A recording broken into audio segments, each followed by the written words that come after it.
আসসালামাইকুম। আজকে আমরা আলোচনা করব অ্যাবারেন্ট এপিফাইসিস। তার আগে আমরা দেখি এই যেটা হচ্ছে আমাদের আর্টিকুলেটেড হ্যান্ডের একটা স্কেলিটন। এটার হচ্ছে এই বোনসগুলো, এটা হচ্ছে আমাদের মেটাকার্পাল বোনস, আর এগুলো হচ্ছে আমাদের ফ্যালাংসের বোনস। এখন এই যেটা মোস্ট থিকেস্ট, এটা হচ্ছে আমাদের ফার্স্ট মেটাকার্পাল বোন, শর্ট এবং থিক। ফার্স্ট মেটাকার্পাল বোনের এটা হচ্ছে আমাদের মিনিয়েচার লং বোন। তো আমাদের টিপিক্যাল লং বোনের থাকে 2 এপিফাইসিস, দুইটা এন্ডে থাকে 2টা এপিফাইসিস, বাট মিনিয়েচার লং বোনগুলোর সিঙ্গেল এপিফাইসিস থাকে।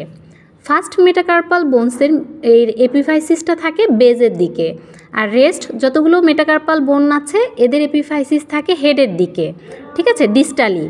আর এই যে এগুলো ফ্যালাংসগুলো কাকে ফলো করবে? এই ফার্স্ট মেটাকার্পালকে ফলো করবে। তার মানে ফ্যালাংসও মিনিয়েচার লং বোন, এদেরও এপিফাইসিস থাকে এদের বেজের দিকে।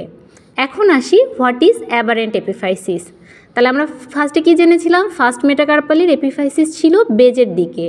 এইটা যদি এর বেজে না থেকে এর হেডে থাকে তাহলে এটা ফার্স্ট মেটাকার্পালের অ্যাবারেন্ট এপিফাইসিস। আবার রেস্ট যে মেটাকার্পাল বোনগুলো ছিল এদের এপিফাইসিস ছিল হেডে। এদের কোনো একটার যদি হেডে না থাকে তার বেজে থাকে তাহলে সেটা সেই মেটাকার্পাল বোনের অ্যাবারেন্ট এপিফাইসিস। ফ্যালাংসের ক্ষেত্রেও সেম। Thank you.